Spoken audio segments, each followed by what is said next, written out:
Dhallywood megastar Shakib খানের তৃতীয় বিয়ে নিয়ে কয়েক বছর ধরেই চলছে আলোচনা।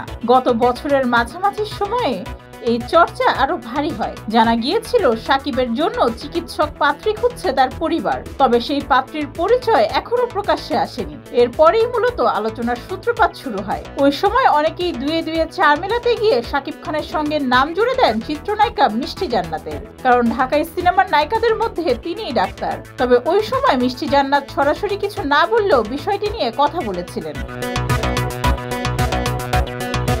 এবার সেই রহস্যের পালে হাওয়া দিলেন মিষ্টি জান্নাত। সামাজিক যোগাযোগ মাধ্যম ফেসবুক পেজে শাকিব খানের সঙ্গে 3টি ছবি প্রকাশ করেছেন মিষ্টি জান্নাত। সেখানে দেখা যাচ্ছে কোনো একটি ফ্লাইটে একসঙ্গে কোথাও যাচ্ছেন তারা। এখানে ছবিগুলো দেখে এতটা আলোচনা হতো না, কারণ সহকর্মী হিসেবে একসঙ্গে কোথাও যাওয়া যেতেই পারে। এবার আলোচনার শুরু ক্যাপশন নিয়ে, কারণ সেখানে 3টি লাভ সাইন ও 2বার ইমোজি দিয়ে লাভ লেখা হয়েছে। তারপর থেকেই আলোচনা শুরু। ভক্তরা 3টি লাভ সাইনের কারণে মনে করছেন শাকিবের জীবনে তৃতীয় জন প্রবেশ করেছে, আর সেটি মিষ্টি জান্নাত। অনেকে কমেন্ট বক্সে লিখেই ফেলেছেন শাকিবের 3 নাম্বার বউ। অনেকে আবার শুভকামনাও জানিয়েছেন, তবে এই বিষয় নিয়ে কোনো উত্তর দেননি মিষ্টি জান্নাত।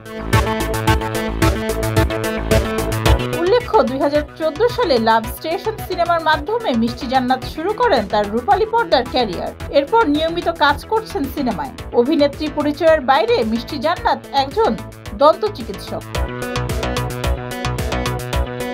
ডেস্ক রিপোর্ট, যুগের চিন্তা।